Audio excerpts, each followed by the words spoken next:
Are you just starting in fishing and aren't sure which lures will be good for you as a beginner? Today we're building a simple beginner tackle box that has what you need to catch dozens of different species in nearly any type of lake, river, or pond.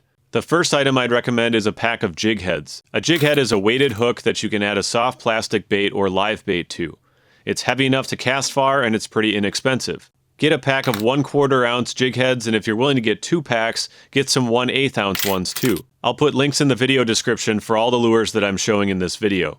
The easiest and most effective soft plastic baits to add to jig heads are paddle-tail minnows and curly-tail grubs.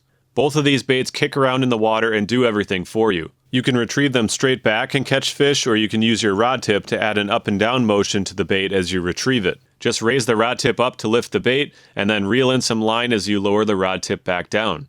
Repeating this motion is a great way to entice a fish to bite. The next bait is a small spinner bait. Spinner baits have a skirted body and a blade that spins around as you retrieve it. This type of bait also does a lot of the work for you, and it can just be casted out and retrieved back in.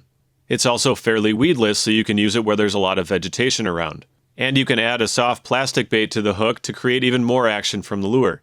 A small 1/8 ounce or 1/4 ounce spinner bait is perfect for beginners.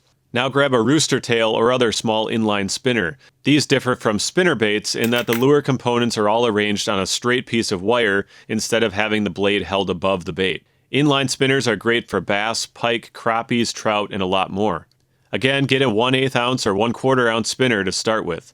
Inline spinners are best used with snap swivels to prevent your line from getting twisted up as the spinner rotates around. The sizing of snap swivels differs between brands. I like the VMC Duo Lock ones, and a size 6 is good for beginners. A pack of hooks will be good for fishing with live worms or other live bait. I'd recommend a light wire hook like the Owner Mosquito Light in a size number 1.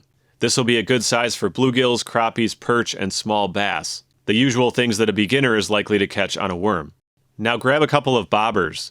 I would suggest bypassing the standard round bobbers and going with a taller one like these ones made by Thill. They're much more durable and easier to use. Large round bobbers take a lot of force to pull down, and the fish will often feel the resistance from the bobber before a beginner even notices the bite. A smaller, taller bobber makes a bite more obvious. A pack of small split shot sinkers will help whenever you need to add a little extra weight to your lure or if you're fishing on the bottom. These are easy to squeeze onto the line and remove as needed, and you can always add multiple small sinkers if you need more weight. The last lure is a small crankbait. These are excellent baits, but keep in mind that they usually have 2 treble hooks. That means that it could be a difficult process to remove the hooks from a fish, and that's also 6 hooks that could possibly end up in your finger. For beginners, it's usually best to stick with single hook lures like jig heads and spinner baits, or small individual treble hooks like what you usually see on inline spinners. Now there are a couple of tools that you'll need to safely unhook fish and help you set up your baits.